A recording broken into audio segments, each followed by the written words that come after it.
You are listening to the Wealth Formula Podcast with Buck Joffrey. Get ready to change your life.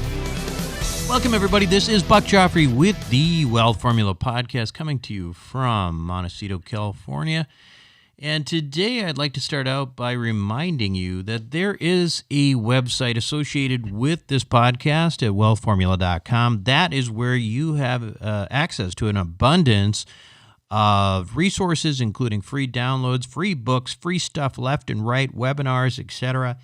It's also where you can join the Wealth Formula Investor Club. That's where the magic happens. If you are an accredited investor, which basically means you make $200,000 a year, $300,000 a year if you're filing jointly, or have a net worth of $1 million outside of your personal residence, if you meet those qualifications, you are an accredited investor, then you should join Accredited Investor Club on wealthformula.com. It's just called Investor Club.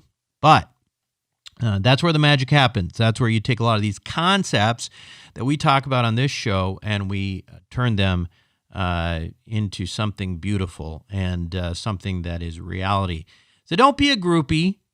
Don't be a groupie. Actually get into the action and, start changing your life. So go to wealthformula.com and check that out. Now, today, though, I got to tell you, this is, it's another exciting day for Wealth Formula, as one of our star advisors is coming on the show. His name is Tom Wheelwright. And he talks a lot about tax, of course. He is famous for being the Robert Kiyosaki advisor for taxes and tax mitigation. He's also Robert Kiyosaki CPA. But when you come to think about taxes, this is an incredibly important topic for this show, because we emphasize not only the idea of how much you make. Great, you make a lot of money. What does that even mean, make money, right? I make such and such. I make $500,000 a year. I make $1 million a year. But if you're in the state of California and you're getting paid like a W-2, what does it mean to make $500,000 a year or $1 million a year? Is that really what you make? Do you really make that? No, you don't. With the combined state and federal taxes, if you're a W-2 income person, you're going to make half of that. The federal government in the state of California, for example, in my case, make the other half. And that is just the facts. That is the facts, right? And believe me, I have been there, right? Making over 450, something like that. The first year that after finishing residency, man, that was the biggest money I'd ever seen in my life after residency. And that was as a W-2 employee. And of course, I would kind of look at this thing. I'm making $400,000 a year. But man, it doesn't feel like that. I mean, it feels much better than it did when I was making 50, but where's all this money going? Well, as it turns out, it was all going to taxes. It was just getting paid, taken out of the check. So no, I wasn't making $400,000 a year. I was making like $200,000 plus per year. And it's still good. It's just, it was still good. It just wasn't as it sounds. So, at any rate, it is a painful experience when you start seeing that, right? It's not what you make, it's what you keep. And what you keep in many cases is almost half as much as you're supposed to make. So that sort of pain, I think, is important to understand. And, even at an early age. So I've gone through these experiments where I will, get my children some ice cream, and then I'll take half of it because I want the ice cream, and I'll say, it's tax. You have to pay tax, And, they don't like it. They don't like the idea of their ice cream is being, half of their ice cream is being taken away from them. They've earned it by, being good, etc. And by taking half of that, they feel like it's unfair that why am I working for this and you get to take half? So they get the point of the pain. However, their first inclination, like many others and many other adults, is that instead of trying to negotiate and try to figure out how to pay less tax, they try to get 2 scoops instead of 1. feeling like they just, if they can increase their top line, that won't hurt as much when the bottom line comes out. And they don't generally ask, is there a way, Daddy, that I can pay less tax? I mean, is there things that I can do? And if they did that, then I would be inclined to give them some ideas to do that, just as a learning experience. But, it's human nature to accept certain things like this and to say, okay, we can overcome this by just doing more. Even if you look at the brilliant words of Benjamin Franklin years ago, he said famously, in this world, nothing can be said to be certain except death and taxes. Well, as a physician, I can tell you that we don't have a solution to the former, the whole death issue right now. But the latter, which is the tax issue, well, there's several potential solutions on that one, at least for mitigation. I mean, look at our President Donald J. Trump, right? Billions of dollars. The guy makes, the guy's worth billions of dollars, makes like $400 million, even as a reality TV star on The Apprentice.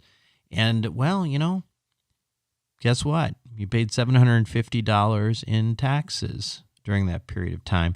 Now, the truth is, well, I guess he did pay $750 taxes, and he didn't pay zero, so maybe Ben Franklin was right. But, listen, every citizen of the United States, of the world, is legally, okay to mitigate the amount of taxes they pay as long as they don't break the law. I've heard the argument that it's unpatriotic to go and try to decrease your tax burden.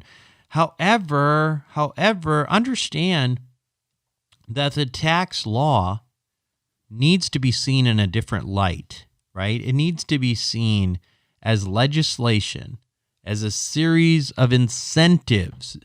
If you do what the government wants you to do vis-a-vis these incentives, then you will get to pay less taxes. So in that line of reasoning, if you are paying less tax, you're being more patriotic, okay? So in other words, if you're paying less taxes, you are doing what the government theoretically wants you to do. Anyway, if you're concerned about reducing your tax bill being unpatriotic, you're probably not going to be a Wealth Formula listener for long anyway, so I'm not going to worry much about that. However, if you'd like to seriously start to change your tax, my friend and CPA, Tom Wheelwright, says there's only one way to do that. You have to change your facts. You have to change your facts if you want to change your tax. And so if you want to change your facts, I will also tell you something that I really, truly believe. I can tell you with some level of certainty that if you're willing to make a few little changes and put the effort into it, there's almost always a way to do it. You just have to have the right advisors, and you have to have, you have to be willing to make a few changes. Of course, Tom Wheelwright is my tax advisor, and I think he's the best in the business. I remember talking to Robert Kiyosaki a few years ago, and we talked about Tom Wheelwright, and he said the same thing. He says, Tom's a genius. He's the best tax guy in the world. So if he's good enough for Robert, he's good enough for me. And so if you want to start keeping more of what you make, I highly recommend that you listen to this interview that we will do with Tom Wheelwright right after these messages. Welcome back to the show, everyone. Today, my guest on Wealth Formula podcast. Of course, he is no stranger to this show, to me, to you. He is the Michael Jordan of taxes and CPAs out there. His name is Tom Wheelwright. Tom is the author of Tax-Free Wealth. He is Rich Dad advisor to Robert Kiyosaki in the subject of tax, and he's also my CPA, which is probably what he's most famous for. Just kidding. Okay.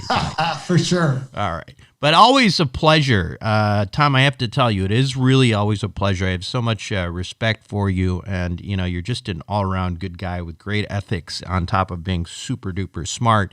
And so I want to thank you again for being on our show. Oh, thanks. Thanks for having me, Buck. And so, again, We are on the subject of taxes, and you know, listen, there's so much going on out there. We want to talk about it. You and I talked about talking about a very specific issue, which in some regards seems basic, but it's not, because people don't take this as seriously as they need to, which is the idea of creating passive income. However, before we do that, we got some questions related to current events, which I thought might be useful to just address with you. First of all, Tom, wondering, is there anything that we need to know in terms of the current legislation with regard to PPP, all that stuff? Is there any changes since we last had an update? Well, since we last had an update, of course, Trump has pulled the plug on the negotiations. And so what that means is that we may not know. I mean, right now, we have to assume that the PPP will be taxable. That's what we have to assume, because that's what the IRS has said, is that the expenses won't be deductible, which basically makes the PPP taxable.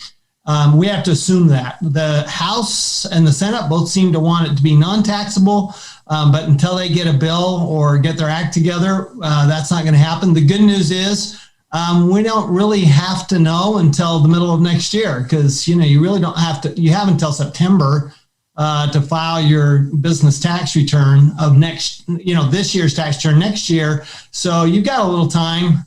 We're also waiting on guidance on forgiveness of the PPP loans. Most banks are saying, no, we're not going to try this even. We're not even going to take this on. So we're still waiting on that too. So it's basically we're in a hold pattern. I think, though, the good news on this is that the consensus, at least, and that I'm gathering from what you're saying, from others are saying, is that there is just a general idea in Congress that, it is the right thing to do, right? I mean, it's silly to go back and create all these additional burdens for business in a time where we're really sort of teetering.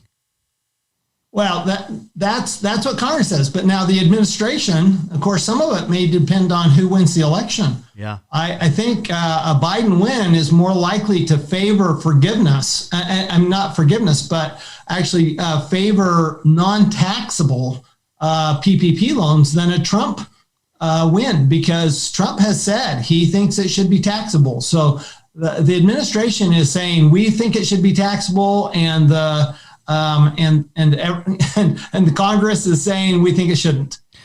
Well, that's a very interesting thing, because usually you would put the Republican Party on the side of small business, but in this case, it definitely is not really the case. So, speaking of Trump, any comments on this $750 tax bill other than, well, he's a real estate investor and he's got a ton of depreciation, and, well, somebody else I know who is on this podcast, who's not you, has got a similar situation, right? So, no, I mean, not nearly to this scale, but the reality is there's a tremendous advantage to being a real estate investor. Is there anything other than that? I mean, is this even news?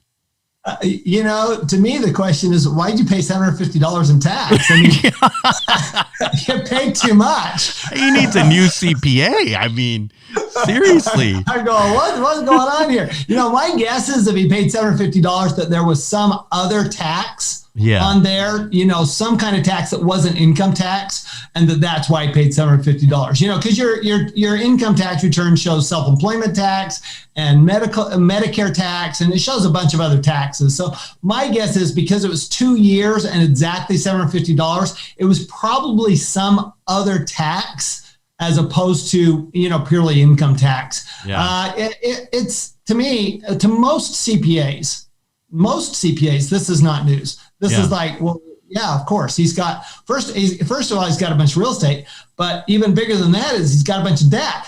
So that means he's getting deductions for his, the money he puts in, because he put all of the money, right? I mean, think about this. If he put $400 million from The Apprentice, which is what the New York Times said, into his golf courses, he probably leveraged that 3 or 4 to 1. Yeah. Right. Yeah. And so he gets the deduction, not just for the money he put in, but he gets the money for the deduction for the money the bank puts in. Right. So it's not at all surprising. And, some of the things they're trying to raise, like the payment to Ivanka, I'm going, if he paid Ivanka $700,000, I mean, she could end up paying more tax than he would have had he not paid her. Yeah. Right. So to me, there's no there. Yeah.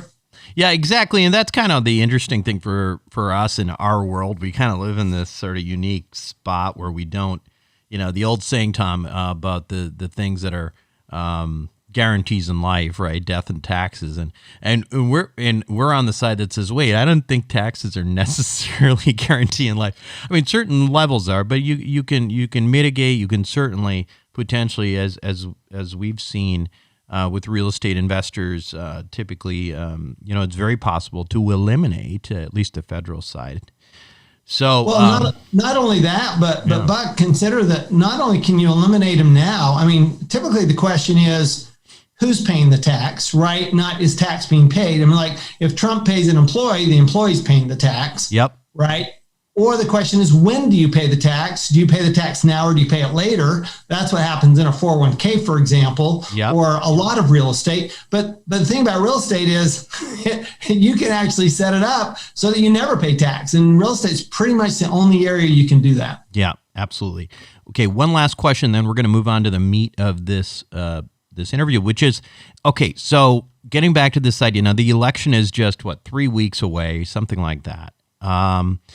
There's a chance. I mean, there's a good chance that Biden wins this. I mean, who knows? I mean, the polls have him way ahead, but I'm not really paying attention to polls this time around. I think it's who knows what's going to happen. But there is a decent chance he wins, and a lot of people certainly in my part of the world, in the real estate world, are freaking out a little bit about it. They and I'm not sure if there is as much to freak out about as much as, there is proposed legislation versus what is likely to happen. I was wondering if you would please give us a sense of what the proposed legislation from the Biden end affecting real estate investors would be, and what's realistic about it happening or not. Yeah, I'm glad you pose it that way, Buck, because there's a massive difference between proposed and realistic in this case. Remember, presidents don't make tax law.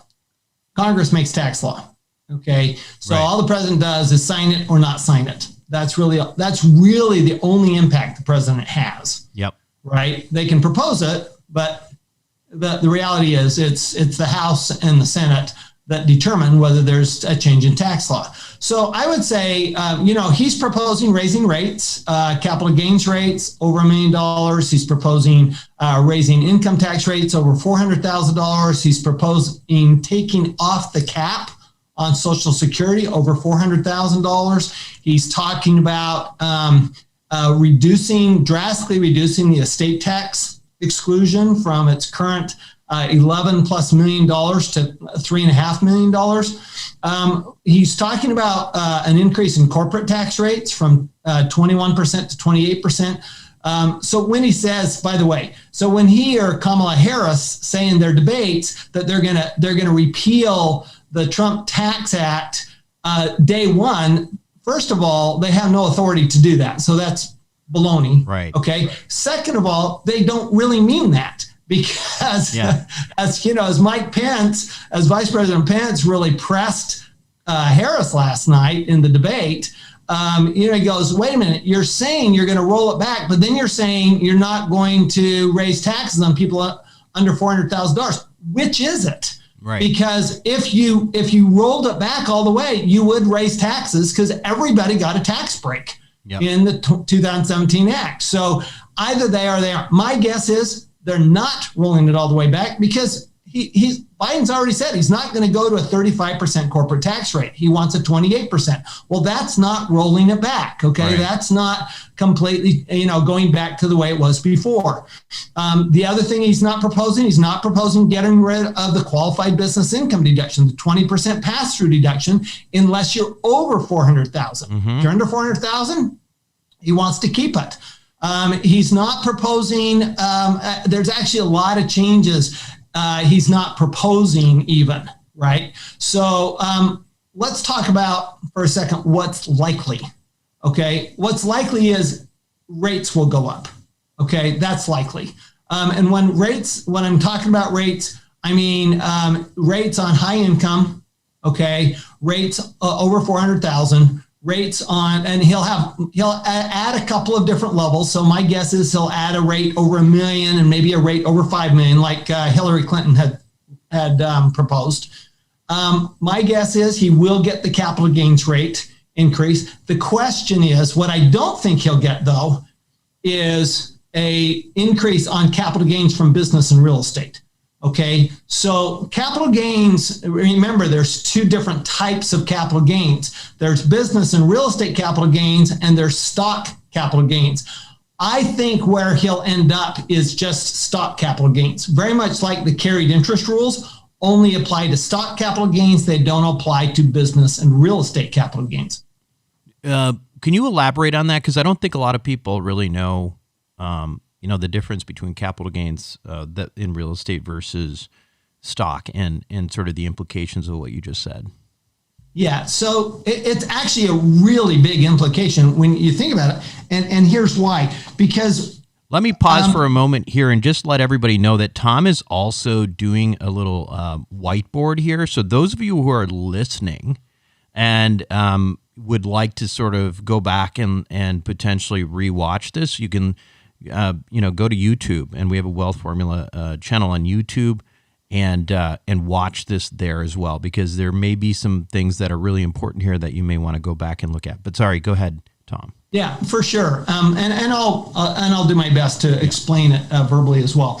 So with a business or real estate, those gains are what we call Section 1231 gains. Okay, and a 1231. The reason it's important now is that 1231 gains are different, and 1231 losses aren't the same. So a 1231 gain becomes a capital gain, but a 1231 loss becomes an ordinary loss.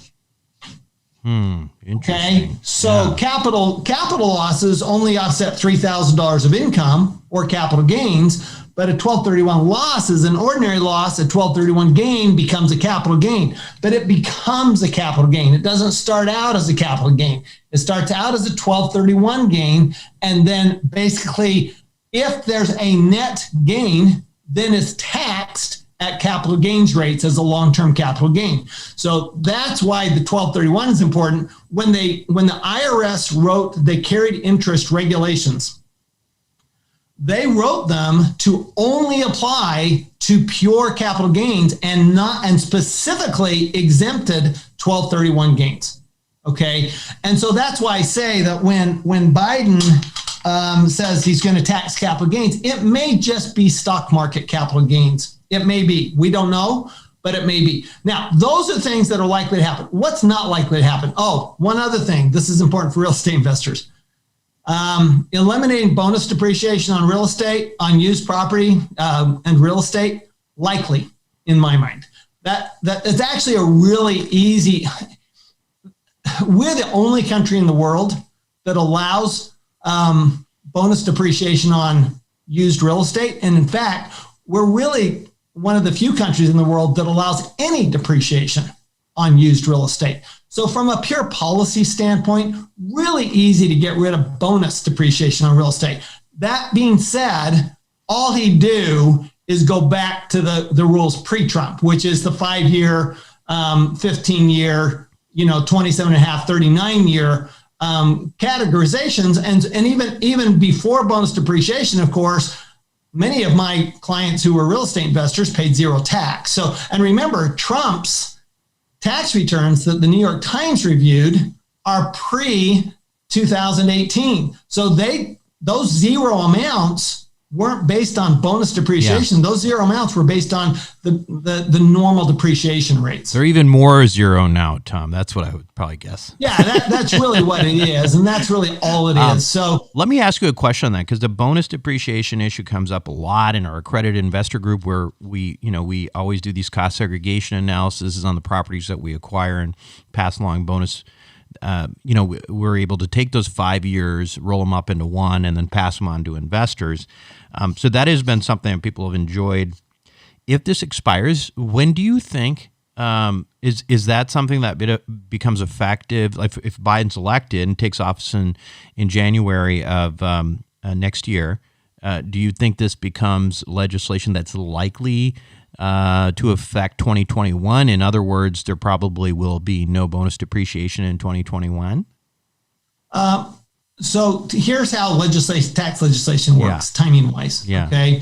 And you can go back to the Trump tax law to see an example of this. Uh-huh. So remember, bonus depreciation, the increase to 100% and the increase to allowing unused property happened on September 27th, 2017. Okay. Now, why that day? That's the day it was proposed.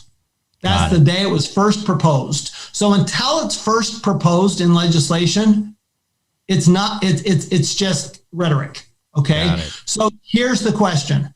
So the question is, what will Biden want to do? And I hope they ask him this question, frankly, in a debate. What will he want to do during his first 100 days? For example, if he thinks he can get healthcare passed in the first 100 days, okay, then he's going to have to raise revenue to do that. And if he does, then raising tax rates is probably the likely thing that'll happen. Will he actually get rid of bonus depreciation at that time? I don't know. Okay. That may be saved for a later bill where he's trying to do all of his social maneuvering, right? He's trying to do in his tax bill. He uses, by the way, doesn't use any of the money to pay down the deficit. Okay. Sure. Let's be clear. Sure. The Democrats do not believe that deficits are a problem. Yeah. They have fundamentally embraced modern monetary theory, which says deficits don't matter. So that's a really important thing to remember, is that the reason, for example, they're trying to get a $2.2 trillion bill, and they're going, we don't understand, Republicans, why don't you want to give us the $2.2 trillion? And it's not all the Republicans, but some of the Republicans in the Senate say, wait, we don't want to just throw money at this and have this gigantic deficit, and knowing that a lot of the money is not going to be used the way it's supposed to, because it wasn't. I mean, a lot of it is pork. Well, because there are Republicans who still believe a deficit's an issue, the Democratic Party has taken the party line. Their party line is deficits don't matter. So we have to consider that when considering, what's going to happen in the future if we have a Democratic president and Congress. So going back to the tax, the timing of it, I think you're going to see this staged. Some things aren't going to happen. Are we going to lose 1031 exchanges? No, I do not see that. It would devastate the real estate market. It takes all the liquidity out of the real estate market. I do not see that happening. Okay. Are we going to see a decrease in the estate tax exclusion? Probably. Are we going to see an elimination of the step up in basis at death? No, we're not. That was tried before in 1980. It failed miserably. Okay, Jimmy Carter tried it. It failed miserably, and they went back to step up in basis. It's a terrible idea to have a low estate tax exclusion and no step up in basis. So they'll probably will reduce the estate tax exclusion, maybe not to 3.5, maybe to 5.5, which was the Obama level, 2015. But you won't see as much change in real estate as you might think. The biggest change is going to be the bonus depreciation. Other than that, I don't think you see a lot of change. Yeah. So what's interesting to me about this is if you look in the context, obviously the 1031 exchange issue you brought up, that has been, that's been something that's been sort of tried in the past. It's failed. There's lots of reasons why that it makes good sense to keep that particular law in place. So, okay, if that doesn't happen, well, listen, 1031 exchanges don't really affect most passive investors anyway, because when we do syndications, we don't do 1031 exchanges. We basically are just doing, we're just taking capital gains.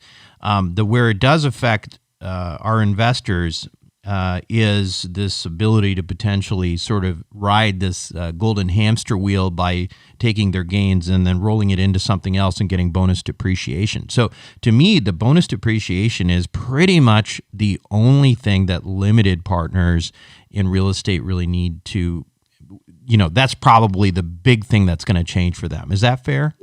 Well, that would be fair. The other thing that they'll want to be looking at is this question of capital gains. Okay. Yeah. Because if capital gains over $1 million are recognized at ordinary income rates, okay, then there are times when you're going to have a capital gain of over $1 million, especially if let's say you had multiple properties sell in the same year. And so you had, let's say you invest in 3 or 4 syndications, and, we see the developer sees a crash coming, right? The developer sells those off, big capital gains. And if Congress passes this and says, look, real estate gains are taxed like regular capital gains over $1 million, then you're going to see that's actually something to pay attention to as well. Got it. Yeah. All right. And then the last question, somebody asked me this, and you bring up the distinction of the 1231 gains versus ordinary, your typical stock capital gains. Made me remember this. So let me ask you this now. So a lot of times we have 1231 losses because of depreciation, etc. But let's say, do those losses, can real estate losses offset stock capital gains? If real estate losses, again, they're ordinary loss, so they can offset any kind of income. Any income, right. So that's what I thought. That's what I thought. I've had this question a few times. As long as, now remember, of course, which I know we're going to get to, we got a passive versus investment category. Okay. Stock capital gains are investment income. They never can be passive income, ever. Mm-hmm. Okay. They're investment income. So they're not eligible for passive income treatment. So the only time you'd be able to offset stock capital gains is if you are a real estate professional. Okay, so now that we've had our, almost 20 minutes of, by the way, let's start with this. I appreciate that, Tom. There's a lot of great information there. But the last time that we talked and we planned on doing this, this show, we talked about something that, again, I think the terms are thrown around a lot, but I really want to dive into this because it is such a critical issue, and one that I think you're famous for saying if you want to change your tax, then you have to change your facts, and one of them is to start making more of your income passive. So why don't we start with this? Very simple. Define passive income. Tell us why it's the best kind of income we can have. And if you want to back up even further, because I know you've got your whiteboard there, give it, go ahead. I'm gonna start really basic here and really simple. So the first thing you have to know is that only business and rental income can ever be passive. Mm-hmm. Investment income, we basically have think about it. We have 4 types of income. Okay. We have, first of all, you have earned income. That's your regular business. If you're a Schedule C, that's subject to Social Security taxes. That's your W-2 income. That's earned income. That's taxed at the highest rate. Then what you have is the next type is ordinary income.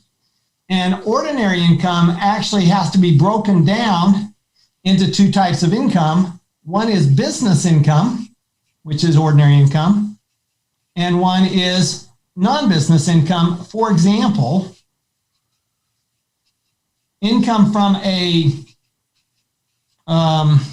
pension plan or a profit sharing plan or 401k, retirement income. That's ordinary income, taxed at ordinary income rates.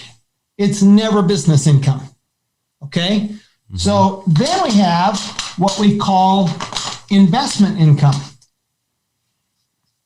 Investment income are things like interest, dividends, capital gains. Okay. And I'm not talking about capital gains from real estate. That's a 1231 gain. That's actually a business income. I'm talking about all you do is invest. Okay. It's a pure investment, dividends, interest, capital gains from stock, for example. Those are investment income. All right. And then what we have is we have this category that we call passive. But passive is almost not its own category. And the reason is that passive only relates to business income. Mm-hmm. Only. Okay. It never relates to investment income. It never relates to non-business income. And it never relates to earned income. Okay. So it's only business income that it relates to. That's really important to understand.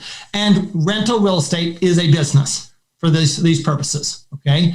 So that means you're regular, like you're a doctor and you have a medical, you've got your company, your PA or your PLLC.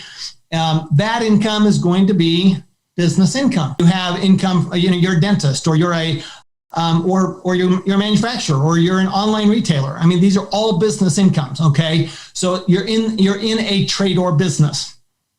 Stock investment, not business income. That's investment income. Even if you're a professional stock investor.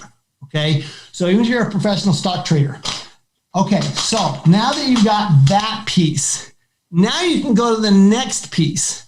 So business income is broken down into two pieces. So you have business income as a category by itself. And again, we're going to include real estate in business income. Now, if you're a real estate developer, that's actually a different type of, that's a regular business income versus real estate rental, which is kind of a subset of this. Okay. But business income basically can be broken down into active and passive.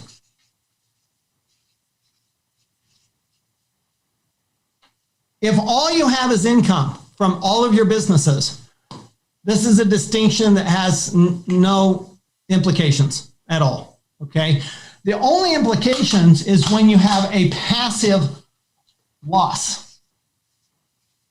Okay. Because a passive loss cannot offset active income. An active loss can offset any kind of income, including capital gains and investment income, earned income. Active income can offset any kind, active loss can offset any other kind of income. All right. So that's really important. So active income is the best. And so when we talk about real estate professional, what we've done is we've converted passive into active by being a real estate professional. That's all we've done. Mm-hmm. Now, that's great because now your losses are unlimited, right? They can offset anything. So that's why real estate professional can be so good. But of course, a lot of people are always going to be passive investors. I'm one of them. Okay. With respect to a syndication, I'm never going to be a real estate professional. I'm not going to. I have a full-time business, multiple full-time businesses. Yeah. My wife has a full-time business. Neither one of us want to be a real estate professional. That's not going to happen. That doesn't mean we can't use our passive losses. And that is the biggest mistake I hear from CPAs and tax advisors who are doing tax returns for real estate that have real estate losses, and they're going, well, it's a passive loss, so you can't use it. That is not the rule.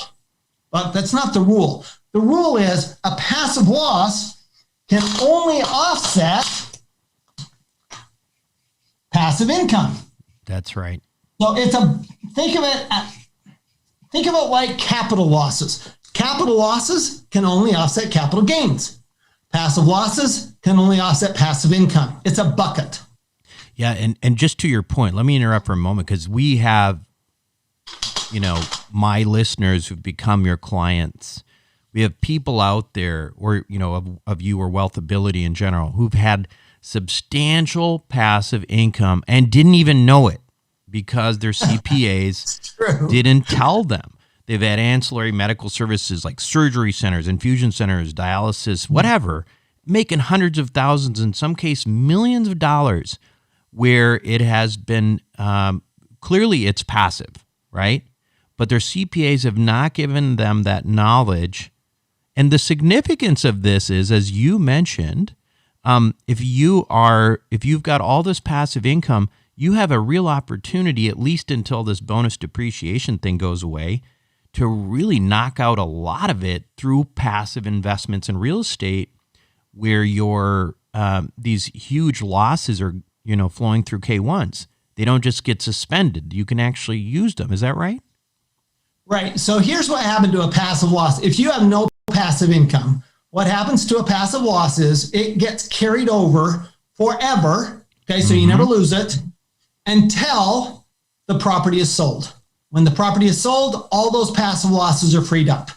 Okay. Even if there's no gain, all the losses are freed up. So just know that you've not lost it. Even if you don't use it currently, it's not lost. It's just a carryover. Kind of like if you have too much charitable contribution, right, in 1 year, you can carry it over to the next year. The difference is charitable contributions only carry over for 5 years. Passive losses carry over forever. Okay, forever. Now, this is where I get frustrated, because you're right.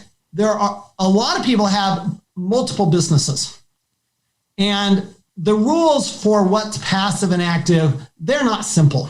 Okay. There's actually 7 different rules, 7 different ways you can make a business active. Okay. 7 different ways. Okay. Not one, 7. Yeah. The main one is you spend more than 500 hours a year in it. Okay. But you can actually have multiple businesses where you only spend 100 hours a year and it's still active. Okay. So just know that that's in your mind. All you need to know is you need to know that what's possible, so that you can go to an advisor who really understands this, because real estate is a specialty from a tax standpoint. So not just any, business is not regular business, not a specialty. Okay. I'm sorry, but the business deductions for a doctor are pretty much exactly the same as the business deductions for an online retailer. Yep. Okay. They're not a lot different outside of the inventory, right? So, however, okay, when you get to this area, you're going, okay, so we've got multiple businesses, and some of those businesses we're not the only owner of. We have, we participate with other people, and we don't really do anything. We just put in money, or we might put in a little bit of intellectual property. We might very well be passive in those businesses, like you say, Buck. Yeah. And one of the first things we do when we look at a tax return for a new client, one of the very first things we do is say, well, wait a minute, are there businesses here that could be passive? Okay. That have not been treated as passive in the past. Okay. And if there are, then sometimes we can even get a refund. So we did that with one client recently, where we just filed a refund claim because they were passive in their business. So they had real estate losses, should have been offset. So we filed an amended return, got back 40, 50 grand. Okay. Other times it's okay. We don't need to file an amended return, but guess what? Going forward, they're going to start investing in real estate passively. So now we need to make sure that it's marked properly. Okay. So we have to go through that analysis.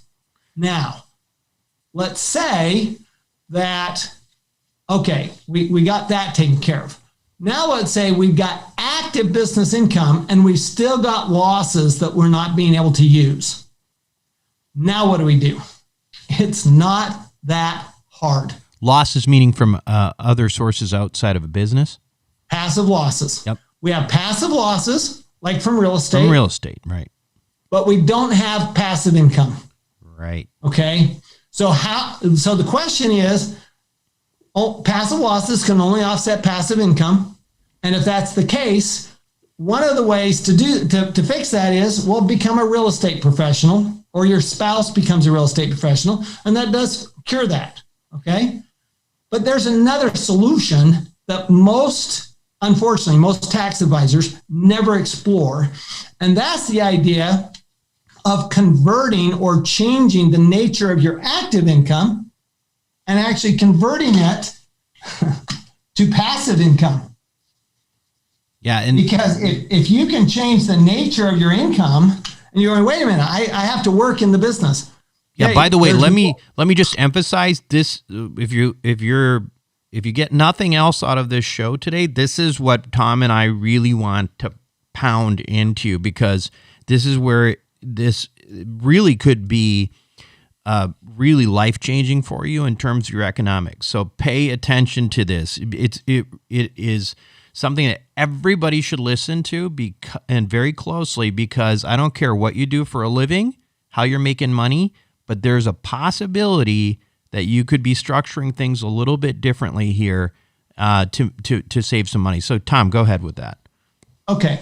So we get down the road here and we decide we're going to have passive losses. We're not going to be a real estate professional. We've already looked to see if we have businesses that are already passive because of the amount of time we spend in them. We're not being able to use all of our passive losses. So then we look at it and we go, wait a minute. Okay. Even though we're not going to change how much time we spend, okay, in the business, is there a way to have at least some of this income be passive? And that's what I want to show you. Mm-hmm. So, and the answer is, in many cases, not all cases, but in many cases, the answer is yes. And here's what happens. So let's suppose that you own a business here, okay? And let's say that business is being taxed as an S corporation.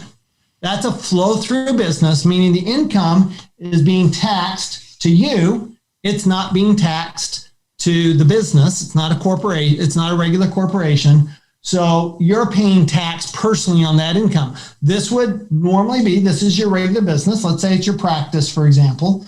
Okay, this is your business. And in this case, for most of us, that's going to be active income.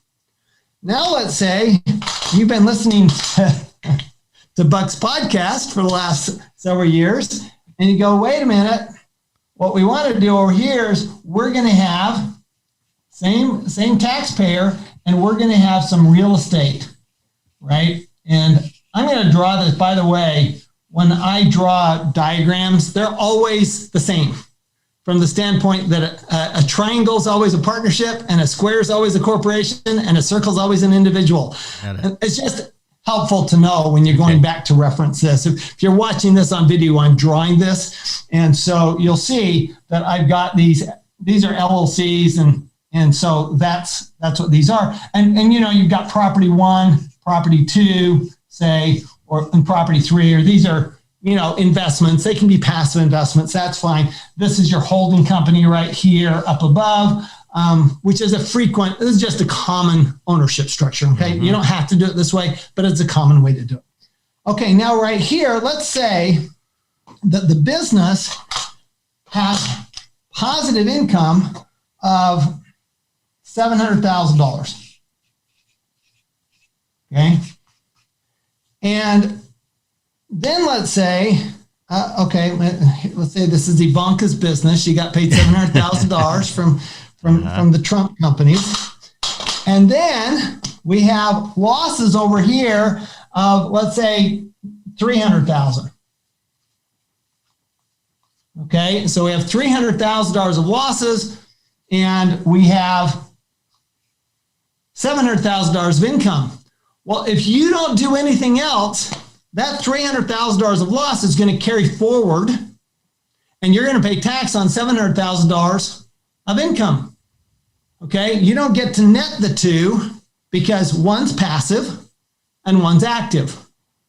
Okay, so what do? Well, and I say, I'm going to preface this, don't be saying I can't do that, because there are ways to do this. Yeah. Okay, just bear with me for a minute, okay? Mm-hmm. Because there are ways to do this. So let's say that we take and we form a trust for our children. We form a trust for our children, and we put into that trust Okay, we want our children to end up with our assets, but we don't want them to have any control over it right now. Mm-hmm. So we put into that trust ownership, some percentage of the business. So we put that, in other words, we don't own 100% now. Now some of it's owned by the trust. Okay, and we're going to set this up, preferably, doesn't have to be, but preferably so that the child is actually taxed on it. Okay, so I know this sounds complicated. I'm going to tell you, we do this all day long. Mm-hmm. So you need to have the right advisors. You need to have people who know how to do this. When you do, I mean, as you know, as Buck knows, Robert Kiyosaki, my friend, is always saying, investing is a team sport, right? Business is a team sport. So we get help with this. This isn't something you do on your own. Now, let's say we give some percentage of that. Let's say we give 50%, okay, to put it into trust of our business. And then let's say over here, we put 90% of the real estate into the trust. So we put 50% of the business, 90% of the real estate. Mm-hmm. So what happens? Well, okay, so that means that the child is going to be taxed on 50% of the business income, okay, which is $350,000. And they get 90% of the real estate loss, which is $270,000. And that means that now these are both passive to the trust. They're passive, so the loss can offset the income. And now you're only carrying over $30,000 instead of carrying over $300,000. And that $270,000 in a 40% tax bracket is some serious money to you. That's over $100,000. Or close to $100,000. So all we've done is change the ownership. Assuming your children aren't active in the business, okay? Assuming they're not active in the business, we set this up properly. There are things there are all sorts of I's that we have to dot and T's we have to cross. But when we do this, and it is allowed by the law to do it as long as you follow the rules, then we're basically getting a current benefit of the $270,000 instead of waiting until we sell the property to get that benefit. So there's the additional thing here, Tom, that I know people are thinking about right now, which is I'm a doctor, and in my state, they only allow doctors to be the owner, the primary, the single owner of the professional medical organization, whether that's an LLC or a PLLC or whatever. And so in that case, we still have options, though, right? I mean, talk a little bit about some of the angles around that. We do. So for the physician practice itself, it may have to be owned by you. I get that. In some states, it's just 51% has to be owned by you. Mm-hmm. I know that, okay? And in some states, it can be any amount. So you do need to check your state, okay, first of all. Second of all, you probably do a lot of things in your practice that you could outsource. Mm-hmm. You do a lot of things in your practice that you could outsource to somebody else. You could outsource for example, if you wanted to, you could outsource the accounting, you could outsource the billing, okay? All of those things you could actually set up. I mean, technically you can do this. You could set up another company, okay? And you could actually have the trust own that company entirely. Right. And have that be a separate company, and that's, say, the billing company, for example. Or it could also own the equipment. An MCO or something like that. Yeah. And it can actually provide services to the physician company. And that's allowed, to my understanding, I don't know any state that don't allow that. Absolutely. And one other thing that I've seen in here, just for context, is, there's often in our physician offices, there's a lot of equipment, hundreds of thousands of dollars of equipment. Absolutely. That equipment, that equipment could be owned by that other company, in which Absolutely. case you are paying for that equipment. That money flows into there. So I'm bringing up this example because, again, there's always this, yeah, but you can't do that. There is lots of different ways to do that. So, yeah, sorry, go ahead, keep going. Yeah, just to give this perspective, I travel around the world with Mr. Kiyosaki during non-pandemic times. Yeah. And when I travel, it doesn't matter where I go. I mean, literally Moscow, Kazakhstan, I've gotten this. Kyrgyzstan, I got this. South America, Chile, I got this. I'm thinking of specific instances now where just without exception, Buck, somebody comes up to me and says, great information, you can't do that here. Right.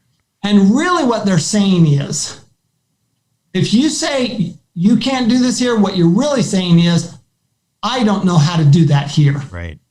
Okay. So understand, I can't do surgery. I can't. So I could say, well, you can't do surgery here because I can't do it. Right. But I can do this. I do this all day long. And if it comes under audit, it's not a big deal. By the way, we make sure all our I's are dotted and T's are crossed. I mean, we're really careful. Buck knows this. We spend a lot more time on tax returns than most people do. We really do. But this is why. Okay. Because if a client is audited, we want to make sure that everything ties out and that there's no questions. All right. And you do it by making sure it's all right. Now, would you do this if you only had $30,000 of passive losses? Of course not. It would be cost prohibitive to set it up. But if you're a regular investor, if you're investing $100,000, $200,000 in passive real estate every year, why would you not go through this? Yeah, for sure. And to that point, there's another thing. There's another category of people I just want to address too, because again, we've addressed people who have essentially private practices, a way to manipulate, legally, but to change their facts, right? But there is another group. And so, for example, we have people in our investor group who are a husband and wife, full-time employed physician. So when you see something like that, obviously every situation is different, but what are some of the potential ideas that pop into your head about that, where you're like, literally, there's no practice here. There's no business owned here. This is pure W-2 from husband and wife, as surgeon and anesthesiologist. You are seriously limiting yourself. Seriously. Well, no, I get it, but what would be some of the things that you talk about? Here are some things you can do. Okay. First of all, first thing I would say is set up a business. Okay. That's the easy answer. Okay. Start a business, do something that is business related, that you can have a home office, that you can, deduct vehicle, meals, et cetera. Okay. Do those things. I mean, we all know that business owners get treated differently than employees. Okay. So to me, that's rule number one. Always think about that. Number two is, are there some investments that don't have these restrictions? There are. Okay. The most notable is oil and gas. Okay. Oil and gas investments do not have the passive loss restrictions if you own it the way the government says to. Okay. So you can invest in oil and gas, get big deductions, and you can be an employee. Okay. So that's a different type of investment. Okay. So that's another way to look at it. Okay. There are some tax benefits from other more sophisticated things, like you could have a charitable contribution. Okay, so there are charitable contributions that give you big tax benefits. Remember, the tax law is a series of incentives, and it's incentives to do certain things from an economic standpoint, from an energy standpoint, from a social standpoint. Okay, all you have to do, and this is why I wrote Tax-Free Wealth, is really to walk through what the incentives are so that you can choose which incentives am I interested in. Now, does that mean that everybody's going to do that? No, but I do have, for example, Buck, I have a client, been a client for many, many, many years, and they pay very little tax, and husband and wife are both surgeons, and they're both employees. and they pay very little tax. Well, the reason they pay very little tax is because they do some charitable contributions, and they get big tax benefits for their charitable contributions. So it really depends on where you want your money to go, okay? And depends on, how you want, what incentives what facts are you willing to change? Yeah.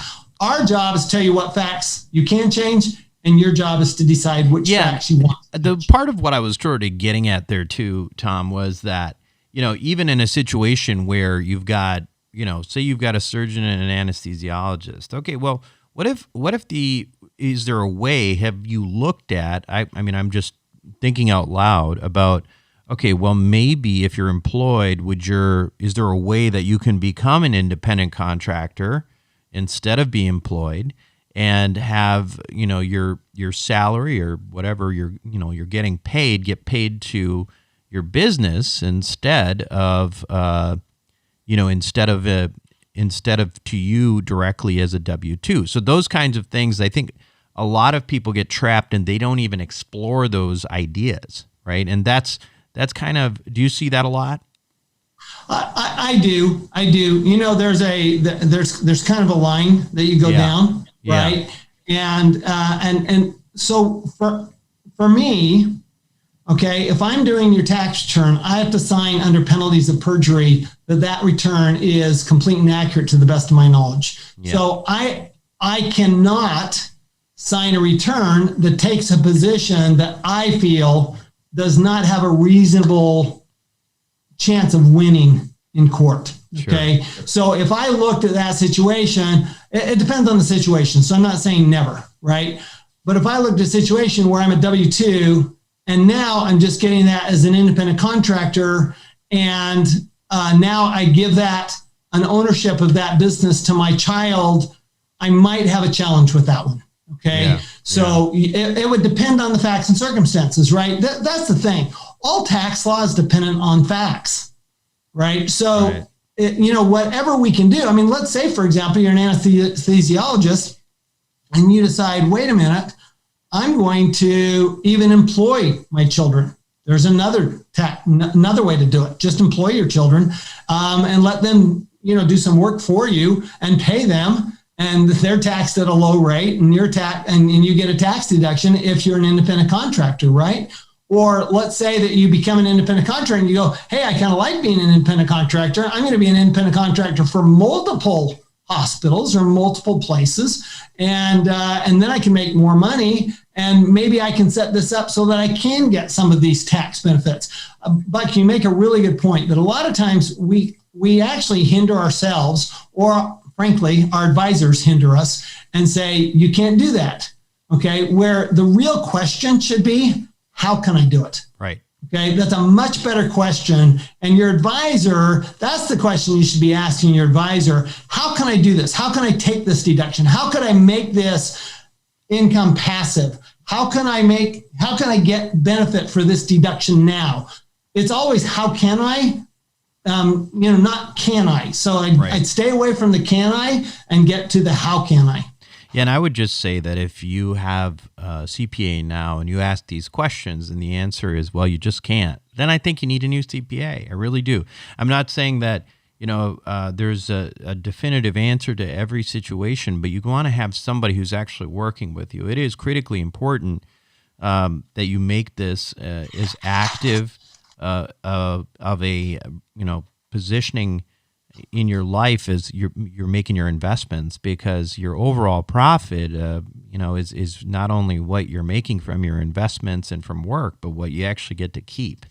So this is really important stuff. Tom, do you have anything else to add in terms of other thoughts people ought to be thinking in terms of passive income? Well, let me just add one more thought here, and I would encourage everybody to watch the video for this one. I'm going to explain it, but I would very, very much encourage you to see what this means. Okay, so let's say that you have the entire tax law.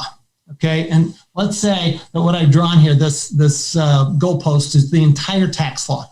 All right, so here we have the tax law, and let's say that you have a tax advisor that knows this much about the tax law, just a little tiny bit about the tax law, which is frankly unfortunately, most tax advisors, which is why I created my network of tax advisors, CPAs, because I want to train them to be better. I think they're good people. I think they just don't understand. Okay. What happens is that anything that is outside of what they know would be aggressive. And as we all know, it doesn't matter if it's aggressive to you, if it feels aggressive to them. Because if it's aggressive to them, they're going to say, you can't do that. Right. Okay. But most of what I hear about, oh, that's aggressive, is because they just don't understand the law. Right. And that's because they don't understand what you can and can't do, because they never spend the time to read the law. All right. Now, let's say on the other hand, that you have a CPA or a firm that actually knows most of the law, particularly when it comes to real estate and business. Okay.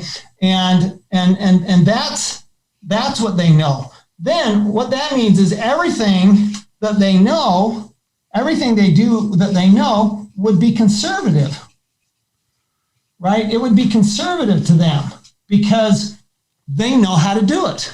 So things that we do, I will tell you, I teach classes all over the country, all over the world. I get people all the time saying, well, my CPA says that's really aggressive. I'm going, well, it probably is to them. Right. Okay. It's perspective. To me, it may be very conservative because I understand how the law works and I know how the IRS is going to look at this and what they're going to deal with. And I've read the court cases and I've read all of it. Okay. So it's, when you say, are you aggressive or conservative? I will always tell people I'm the most conservative accountant I know.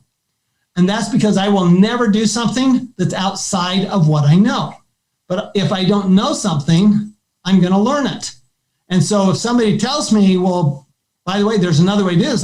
Like Buck says, well, what if, let's say that was new to me. And Buck says, well, what if we just become an independent contractor and then we do that? I'm going, oh, let me look at the law. Let me see what ways we can do that, because I'd like to make that conservative approach.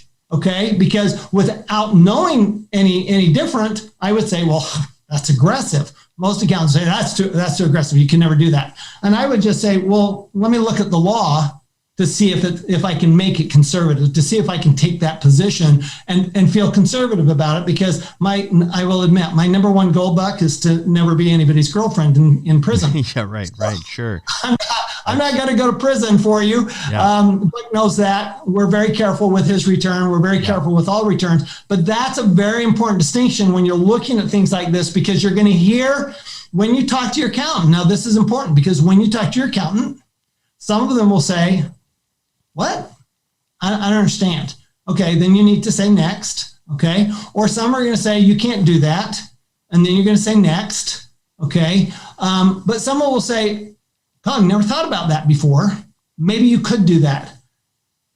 That's the accountant you want, because then they can research it. And if they say, well, I don't really understand this, you probably need somebody else to do this. Great. Buck can refer you. You can come to Wealth Ability, whatever. But, just make sure that your accountant is actually asking the right questions. I guess that's really what it comes down to. So I'm going to make a few comments here, and to sort of finish this off is I will ordinarily, you may not have somebody admit this because of this, how crazy people get about this, but Tom is my CPA. Tom, I paid 0 federal taxes in 2019.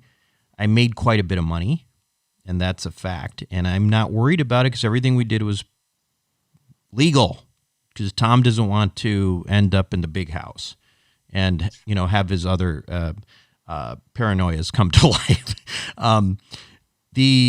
This is something that, I wouldn't have thought really possible a few years ago. It is possible. I'm not saying that that's everybody's goal, but I think mitigation is a real goal that everybody should have, is optimizing legally what you can do. Tom has a podcast called Wealth Ability, and you should listen to that. He also has a network, and this network of CPAs is also called Wealthability. Wealthability, we have a very close relationship with them. We send a lot of people to Wealthability because of these kinds of concepts. I am, as you know, everything that we, for the most part, do within our investor club is tax efficient investing, whether that's real estate, whether that is, our new, ATM fund, things like that. And so this is all part and parcel. I highly recommend that you contact Wealthability. Tell them that you listen to this podcast, that you're a listener, and you want to change your facts. Mention me, by the way, because it is important for them to understand that you do have a background in this stuff. You're not coming cold turkey, and that you're sophisticated as one of our listeners. Tom, do you have any comments on that? Yeah, I really do. Buck, we love the people you refer for that specific reason. Understand that when we work with clients, we're partnering with you. Okay. We're not taking it on, it's not like turn it over to us, right? Because I can't change your facts. I can tell you what facts to change. I can tell you how to change them. I can report them on the tax return, but I can't actually do the work. So my job is to tell you basically what you can do, what's possible, and your job is to actually go do it. And so it is a partnership, and it's not for everybody. Okay. I find that everybody who comes from Buck, though, what I love about them, Buck, is that they've got some financial education, because it does take an understanding of kind of some of the basics, because otherwise it's going to be a long road. Yep. I mean, having some of those basics, and I would go back all of your Wealth Formula podcasts. If you're just starting in here, I would go back and listen to all of them.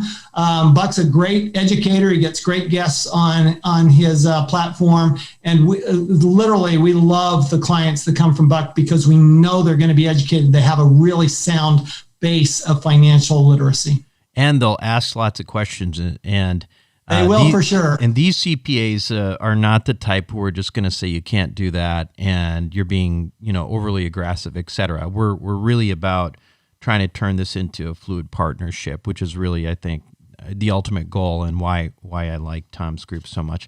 Tom, it's wealthability.com, right? In terms of correct. So go to wealthability.com. Again, let them know that you're one of our community members, and that you heard this and the types of things that you're interested in, and you can talk to one of the representatives over there to get into the network. Tom, I want to thank you again for being on Wealth Formula Podcast. It's always incredible to me that we've been on so many times here, but we always have these conversations that I end up feeling like I just learned, even more. So I appreciate that. And as always, would love to have you back in the near future. Always love doing it, Buck. Thank you. We'll be right back. Welcome back to the show, everyone. I hope you enjoy the show. I have to tell you, these it's always amazing to me. Every time I have Tom on, I feel like I learn. I spend a lot of time on this stuff, but I always learn something, right? And something where I'm like, oh, yeah, that's there's something I can do there. I hadn't thought about it that way. And if you're, how if you're a wealth formula junkie is if you get really interested in these sort of tax podcasts, because, I think most of the general population is probably not that interested, but that's who we are. And we are after, trying to maximize our, the profit that we get to keep, not just brag about how much money we make. We actually want to have it for ourselves. And so these conversations are really important. If you haven't noticed, the whole premise for Wealth Formula, and also, for Wealth Formula's accredited investor group, is really about tax efficiency in investing. And, even if you look at our newest offering with the ATMs with the WF Velocity Fund, it is, again, extremely tax beneficial. And it's something to think about from that perspective. I mean, it's these are the things we do on purpose. And it's funny when you think about financial advisors, et cetera, talking about, the kinds of returns they're getting, et cetera. they rarely look at the concept of, adding in returns because you didn't have to pay them out. In other words, the money that you saved from tax mitigation. And when we put those numbers together, for example, in the current offering that we were talking about with the ATMs, you take something that has an internal rate of return on its own without any tax advantages being, 17% or whatever. All of a sudden that jumps to 30% with the tax benefits. So these are the ways we need to think. I also highly encourage you, I will say this too, the main theme of today's show was all about how do you create, different facts. And if nothing else, I would highly encourage you to look at your current situation, try to think outside of the box, and use some of the ideas that we thought about today and say, hey, is there a way? I mean, I do have this practice. I do have this, I could be an independent contractor. I could be, instead of an employed anesthesiologist, I could have a company and work at different hospitals and have them pay me, and I can market, and I have some of my own equipment. I can lease that. I mean, there's ways to think about this. So I want you to have an open mind. If you don't have a tax advisor who's willing to play on some of these ideas with you and be creative, I highly recommend you check out Wealthability. That network has been really, really good with our investor groups, whether you're accredited or not. That said, that is it for me this week on Wealth Formula Podcast. This is Buck Joffrey signing off. Thank you for listening to the Wealth Formula Podcast. Visit us on the web at wealthformula.com. The information contained in this podcast are opinions, not fact. As always, consult your own financial team before making any investment. See you next time.